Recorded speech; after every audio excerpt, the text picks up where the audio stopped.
Tak teda, máte za sebou druhú veľkú túru, ako by si to porovnal prvá, druhá? Tak táto sa mi zdala byť trošku náročnejšia, tým, že sme išli dosť veľké stúpania a potom sa klesá z tej svišťovky a je to také, treba dávať pozor, aby sa človek nezranil, ale pekné, no, ťažké, pekné, máme za sebou ťažké dni testov, aj posledných tréningov ťažkých, čiže bolo toho dosť, ale je to pekné vidieť prírodu trošku a trošku spestrenie letnej prípravy.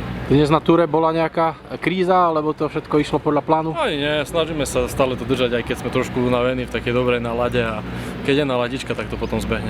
Ty si tú náladičku dneska dosť robil, takže vždy takto robíš náladu? No jasné, treba robiť dobrú náladu, bez toho to nejde, bez dobrej atmosféry sa nedá športovať, trénovať a robiť nejaké ciele. Svište boli na svišťovke? No, nevšimol som si a žiadne ani chlapci nevideli, čiže asi sa skryli pred nami. Teplo im je. Kto presvišťal najviac touto cestou?